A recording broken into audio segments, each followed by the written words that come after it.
Bismillahirrahmanirrahim. Assalamu alaikum class 8. I hope you all are safe and sound at your homes. Today we are going to start a new chapter. The name of the chapter is The Mox Turtle Story. That is chapter 12 in your book, and that is your chapter which is the last one in your final term syllabus. After that chapter, we have only one poem is remaining, that is called To the Evening Star. But today we are going to start the chapter. Kindly open the page number 108. First, I am going to give you a quick review or the background of the story. This story basically adopted from a novel that is called Alice in the Wonderland. So the background of the story is that Alice Adventures in the Wonderland, commonly shortened to Alice in Wonderland, is an 1865 novel by English author Lewis Carroll. It tells the story of a young girl named Alice who falls through a rabbit hole into a fantasy world populated by different creatures. It is considered to be one of the best examples of the literary genre. Let's talk about the character of the Alice. Alice is a fictional character and narrator of the Lewis Carroll's children's novel Alice Adventures in Wonderland. Alice unintentionally goes on an underground adventure after accidentally falling down a rabbit hole into a wonderland. In the sequel, she steps through a mirror into an alternative world. So let's the reading begin. Kindly come to page number 108. First, I am going to read the chapter for you guys, then I will explain it to you. Alice is in the garden with the ditches. You will meet a strange queen and other strange characters too in this make believe world. You can't think how glad I am to see you again, you dear old thing, said the Duchess as they walked off together. Alice was very glad to find her in such a pleasant temper and thought to herself that perhaps it was only the pepper that had made her so savage when they met in the kitchen.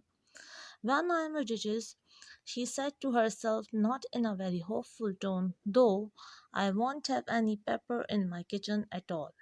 Soup does very well without. Maybe it is always pepper that makes people hot temper. Kindly underline this.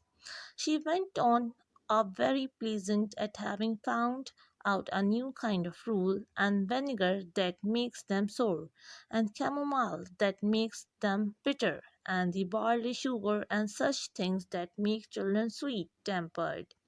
Only wish people knew that, then they would not be so stingy about it, you know. She had quite forgotten the Duchess by this time and was a little startled when she heard her voice close to her ear. You are thinking about something, my dear, and that makes you forget to talk. I can't tell you just now what the moral of that is, but I shall remember it in a bit. Perhaps it has not one, Alice ventured to remark. Child, said the Duchess, everything's got a moral, if you only can find it, and she squeezed herself up to closer Alice's side as she spoke. Alice did not like her keeping so close to her because the Duchess was very ugly. However, she did not like to be rude, so she bore it as well as she could. The game is going on rather better now, she said, by way of keeping up the conversation a little.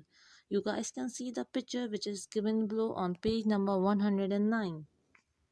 So, said the Duchess, and the moral of that is, oh, this is love that makes the world go round. Somebody said, Alice whispered, that is done by everybody minding their own business.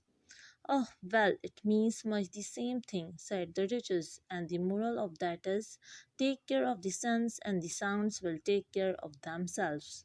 How fond she is for finding morals in things, Alice thought to herself. I dare say you are wondering why I do not put my arm around your waist, said the Duchess, after a pause.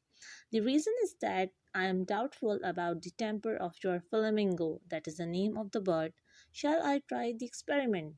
He might bite, Alice replied, not feeling at all anxious to have the experiment tried. Very true, said the judges. Flamingos and mustard both bite, and the moral of that is birds of a feather flock together. Only mustard is not a bird, Alice remarked. Right, as usual, said the Duchess. What a clear way you have to putting things. It is a mineral, I think, said Alice. Of course it is, said the Duchess, who seemed ready to agree to everything that Alice said.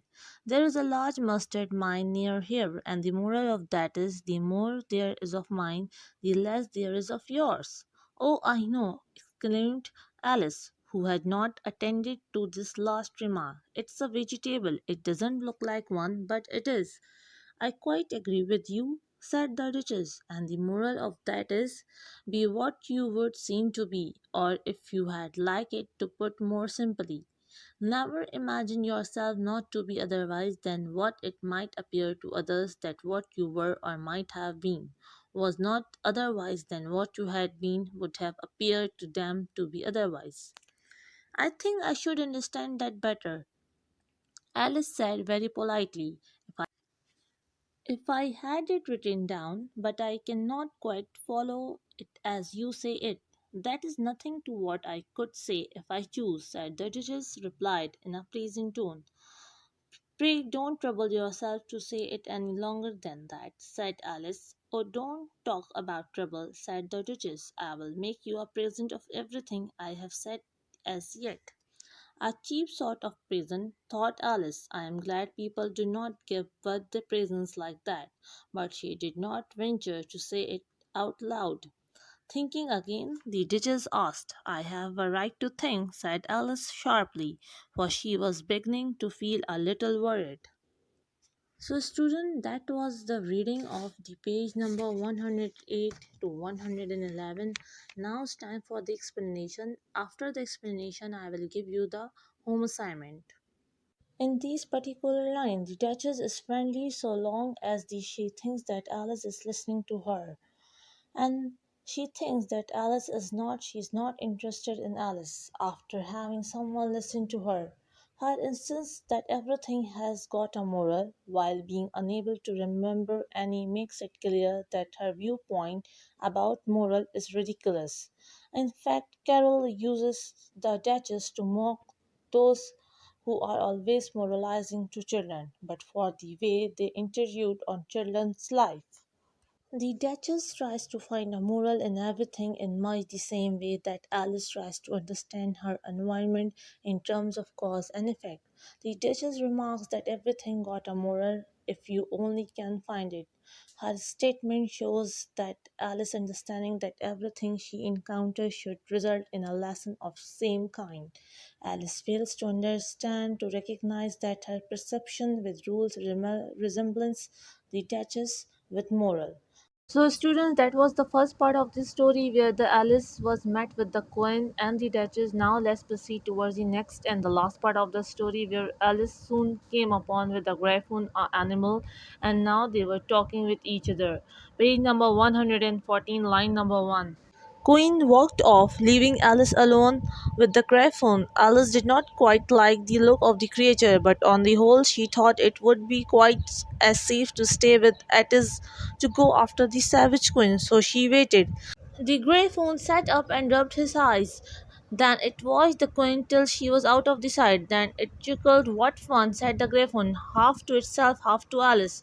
What is the fun, said Alice. Why, she, said the griffon. It is all her fancy that they never executes nobody, you know. Come on. Everybody says come on here, thought Alice, as she went slowly after it. I never was so ordered about before in all my life, never.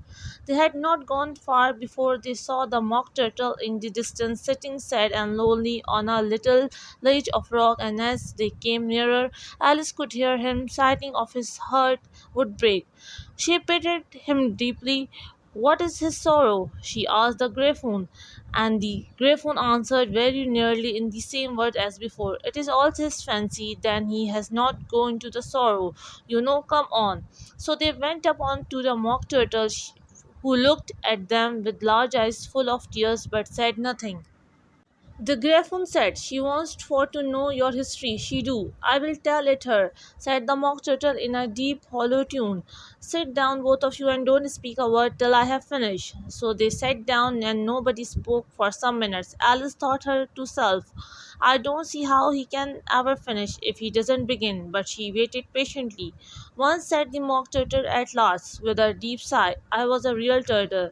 These words were followed by a very long silence, broken only by an occasional exclamation from the Gryphon and the constant heavy sobbing of the Mock Turtle. Alice was very nearly getting up and saying, "Thank you, sir, for your interesting story," but she could not help thinking there must be more to come. But she sat still and said nothing. "When we were little," the Mock Turtle went on the last, more calmly, though still sobbing a little now and then, "we went to school in the sea. The master was an old turtle. We used to call him Tortoise." "Why did you call him Tortoise if he wasn't one?" Alice asked. "We called him Tortoise because he taught us," said the Mock Turtle angrily. "Really, you are very dull. You ought to be ashamed of yourself for asking such a simple question," added the Gryphon, and then they both sat silent and looked at poor Alice, who felt ready to sink into the earth. The Gryphon said to the Mock Turtle, "Drive on, old fellow, don't be all day about it," and he went on these words, "Yes, we went to school in the sea, though you might believe it." "I never said I didn't," interrupted Alice. "You did," said the Mock Turtle. "Hold your tongue," added the Gryphon. Before Alice could speak again, the Mock Turtle went on, "We had the best of education. In fact, we went to school every day." "I have been to the school too," said Alice. "You need to be so proud as all that." "With extras," said the Mock Turtle, a little anxiously. "Yes," said Alice, "we learned French and music." "And washing," said the Mock Turtle. "Certainly not," said Alice. "Ah, then you are wasn't a really good school," said the Mock Turtle in a tone of great relief. Now at ours they had at the end of the bill French music and washing extra.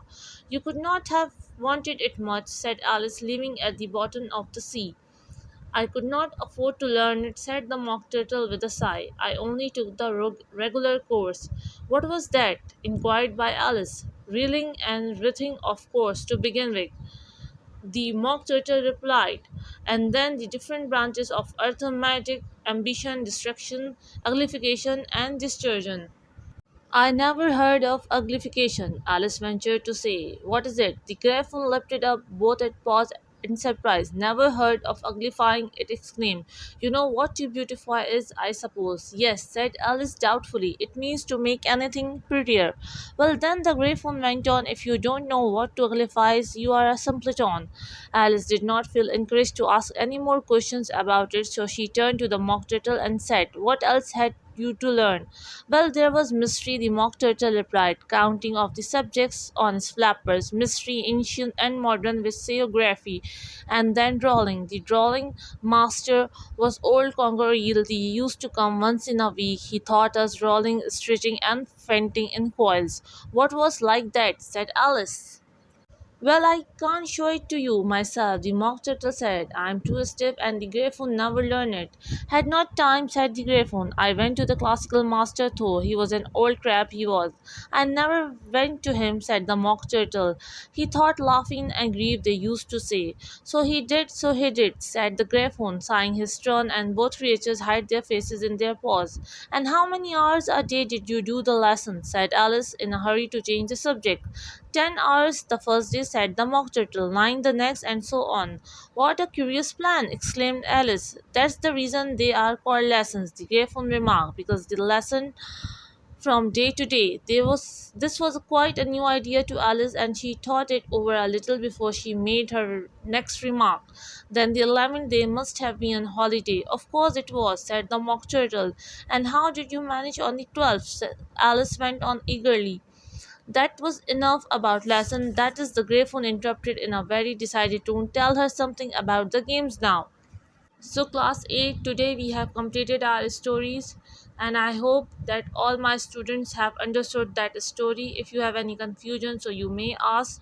Now it's time for your assignment. You have to do the picture description, and the picture is on page number 114.